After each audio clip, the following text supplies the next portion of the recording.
और आज का सिनेमा कहीं न कहीं वो चूक रहा है। तो मेरा सोचना है कि हम जितने भी एडवांस हो जाएँ, हम जितने भी आज के परिवेश में जीने के लिए हम अपने सुख-सुविधा जुटा लें, लेकिन हमारी जो पहचान है, जिससे हम जाने जाते हैं, वो नहीं बदलना चाहिए। देखिए, मेरा ऐसा मानना है कि जब समाज बदलता है, तो सिनेमा भी बदल जाता है और उस बदलाव के दौर से हम गुज़र रहे हैं। लेकिन देखिए, ये बदलाव कैसा होना चाहिए? मुझे याद है हम छोटे थे, हमारे घर में बहनों की शादियाँ होती थीं, तो आंगन में मड़वा लगता था और पूरे हमारे दोस्त यार सब परेशान रहते थे कि बांस कहाँ से काट के लाया जाए। और हलवाई लोग आते थे तो मौसा फूफा चाचा 10 दिन पहले से लगते थे कि खाना कहाँ बनेगा। अब वो माहौल ख़त्म हो गया। अब हम एक हॉल बुक कर लेते हैं जहाँ कैटरिंग वाला खाना खिला देता है।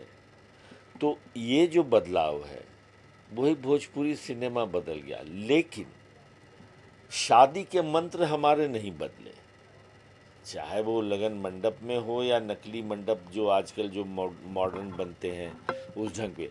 तो मंत्र तो वही है, रीति रिवाज वही है, मंत्रोच्चारण वही होगा, पंडित जी वही।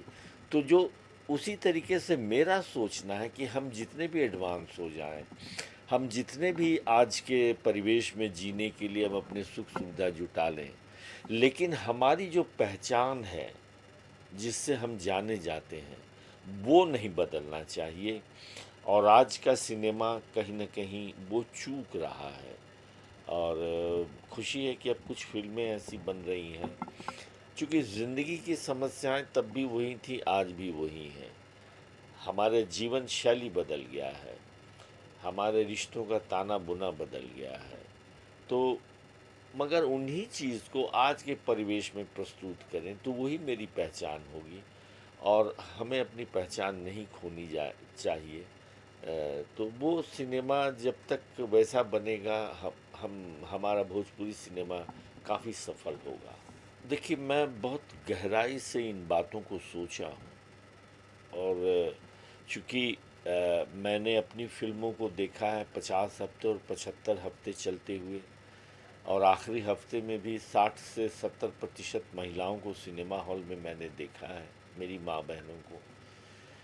1990 के बाद कुछ राजनीतिक परिस्थितियां उत्तर प्रदेश, बिहार, झारखंड, हिंदी जहां भोजपुरी भाषा बोली जाती है, वहां ऐसी हो गई कि घर की महिलाएं घर से निकलना बंद कर दी।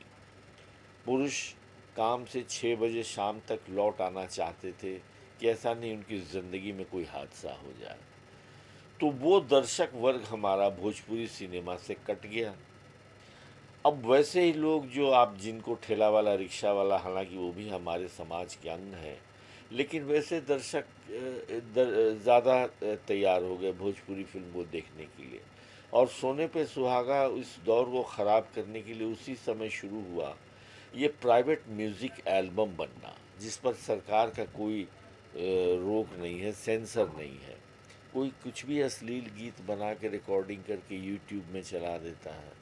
अब कभी कभी बिहार, उत्तर प्रदेश में मैं जाता हूँ, गाड़ी से गुज़र रहा हूँ, बगल से वहाँ जीप में कई पैसेंजर्स बैठे रहते हैं और लाउड स्पीकर में गाना बजता रहता है। तो उस जीप में अश्लील गीत बजते रहते हैं और हमारे आपके घर की महिलाएं उसमें बैठी रहती हैं। शर्म से मेरा सर झुक जाता है। लेकिन चूंकि सरकार की कोई रोक टोक नहीं है, तो हर गली कोने में इस तरह के गीत पनपने लगे हैं, कोई कुछ भी बना देता है। तो उसने कुछ ज़्यादा ही छवि भोजपुरी सिनेमा की ख़राब की और वैसे गीतों को ज़्यादातर युवा वर्ग हमारे पसंद करने लगे। तो जो निर्माता थे उनको लगने लगा कि शायद व्यवसाय के लिए यही आवश्यक है, और वैसी चीज़ें फिल्मों में समावेश हो गई, जिससे हम आज बदनामी ढो रहे हैं।